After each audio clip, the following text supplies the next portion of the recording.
लेकिन प्रेम की स्थापना के लिए श्री राधा का अवतरण हुआ।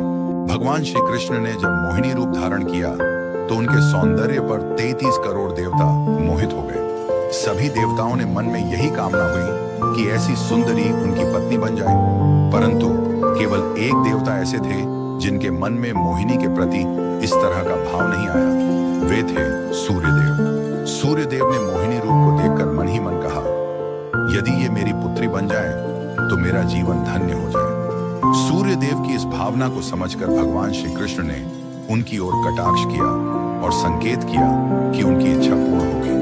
समय बीतने के बाद सूर्यदेव ब्रजभूमि में वृषभानु महाराज के रूप में अवतरित हुए।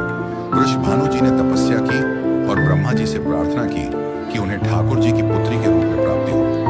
ब्रह्मा जी ने उनकी प्रार्थना को श्री हरि तक पहुंचाया।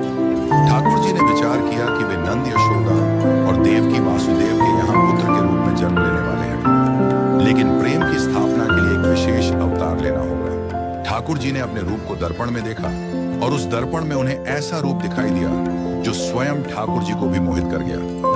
यह रूप ठाकुर जी का ही स्त्री रूप था। उन्होंने इस रूप को स्थिर किया और लक्ष्मी जी के वस्त्रों, आभूषणों और श्रृंगार सामग्री का उपयोग करके इस दिव्य स्वरूप को सजाया। जब यह स्वरूप पूर्ण हुआ तो ऐसा प्रतीत हुआ मानो सूर्य और चंद्र का एक साथ मेल हो गया हो। यह दिव्य तेज इतना अद्भुत था कि स्वयं ठाकुर जी भी नेत्र मूंदने को विवश हो गए। जब उन्होंने नेत्र खोले तो उनके सामने श्री राधा रानी का दिव्य स्वरूप प्रकट हुआ। श्री राधा के प्राकट्य का समय सुबह 4 बजे का था, जो ब्रह्म मुहूर्त का समय है।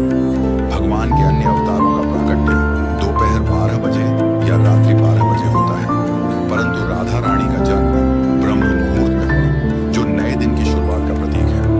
यह इस बात का संकेत था कि प्रेम का प्रकाश संपूर्ण विश्व में फैलने वाला है। राधा रानी के अवतरण पर वृषभानु महाराज और कीर्तिदा माता के घर उत्सव मनाया गया। सभी गोप गोपियां ब्रजवासी आनंद में झूम उठे, लेकिन एक अद्भुत घटना ने सबको चकित कर दिया। राधा रानी अपनी आंखें नहीं खोल रही थी।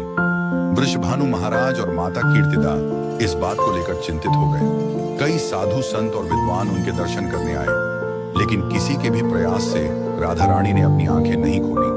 तभी देवताओं के आग्रह पर नारद मुनि वहां आए।